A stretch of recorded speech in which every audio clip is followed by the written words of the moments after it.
सन 21 अक्टूबर का महीना और दशहरा सर पर था और मैं अधर में था।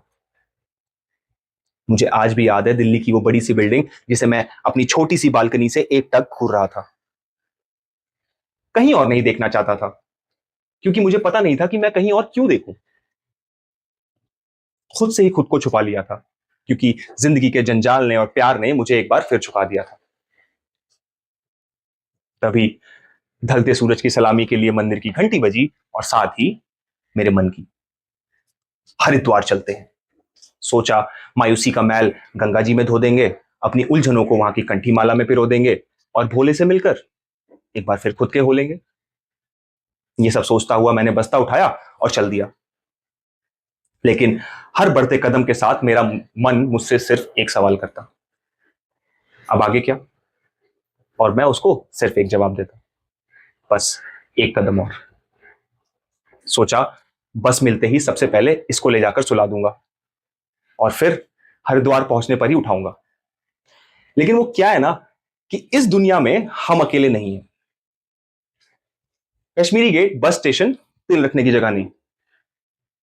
कुछ लोग ड्राइवर से मांडली कर रहे थे, कुछ लोग नए बस की ही डिमांड कर रहे थे और इस बीच में प्राइवेट बस वाले अपना हाथ सेक रहे थे और मेरे जैसे कुछ लोग दूर बैठकर ये सब देख रहे थे। समझ आ गया शिव जी की इस दुनिया में अपना स्थान नहीं है। रात का 1 बजा था जब मेरे मन ने मुझसे दोबारा सवाल किया, अब आगे क्या? और मैंने फिर वही जवाब दिया, बस एक कदम और। चलते चलते मैं साकेत स्टेशन पहुंच गया था जब मेरे शरीर ने मेरे सोते हुए मन को झकझोरा, क्योंकि अब उसके सोने की बारी थी। दोनों में बहस होने लगी। बहस बढ़ती गई, तभी अचानक से एक तेज रोशनी ने उन दोनों को सतर्क कर दिया और एक आवाज आई, हाँ भैया, कहां जाना है? 5 सेकंड तक मैं बुद्ध बनकर खड़ा रहा और उसके बाद मैंने जवाब दिया, कश्मीरी गेट। तब तक ऑटो वाले भैया ने दूसरा सवाल दागा, और कश्मीरी गेट से कहां जाना है? 5 सेकंड बाद मैंने उनको अपनी आप बीती बताना शुरू किया, लेकिन तब तक कश्मीरी गेट स्टेशन ही आ गया। जाते जाते भैया ने तीसरा सवाल किया, भैया सुनो, माल पीते हो? फिर वही 5 सेकंड और फिर मैंने जवाब दिया, नहीं नहीं, हाँ। और इसके बाद मेरे मन ने मुझसे सवाल पूछना बंद कर दिया। जो भैया कहते वो करता जाता। भैया ने बोला, माल है लेकिन सिगरेट नहीं है। हाँ हाँ मैं लाता हूं ना भैया। आप हरिद्वार क्यों जा रहे थे? हाँ हाँ मैं बताता हूं ना भैया। और इसके बाद मैंने जो बोला है, मन का सारा धागा खोला है। वो प्यार का खोना, वो यार का साथ ना होना, वो अधूरी बातें, वो चमचमाती रातें, वो घर के मसले, वो मन की बर्बाद फसलें, वो हंसी का खोना, वो जबरन सोना, खाना बेस्वाद लगना, दुनिया बर्बाद लगना, वो सपने जो टूट गए थे अपने, वो चोट देती यादें, वो ना निभाए हुए वादे, सब बोला मैंने। और इस दौरान भैया ने शीश महल गुरुद्वारा, यमुना जी और 2 जॉइंट, सबका सफर कराया।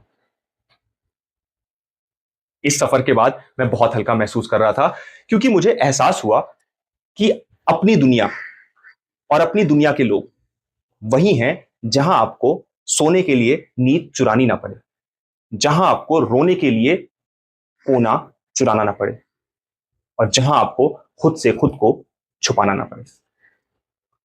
उस दौरान वो ऑटो ही मेरी दुनिया थी, वो भैया मेरे दोस्त यार हमदर्द, और वो जॉइंट हमारी दुनिया का चांद जिसे देखकर हम कसीदे पढ़ रहे थे। क्योंकि फिर भैया ने भी बोला कि भैया आप हरिद्वार जाकर क्या करते?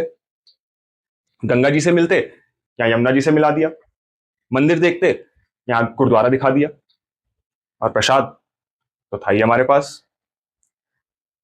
भैया को पता भी नहीं वो क्या बोल गए, क्योंकि इस हिसाब से वो मेरे भगवान हुए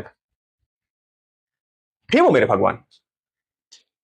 उन्होंने मेरी बातें सुनी, मुझे सहानुभूति दी, और ना ही मुझे उनका पूरा नाम याद है, ना ही उनकी शक्ल, सिर्फ याद है तो उनकी बातें और उनके साथ बिताए हुए पल। थे वो मेरी छोटी सी दुनिया के एक भगवान।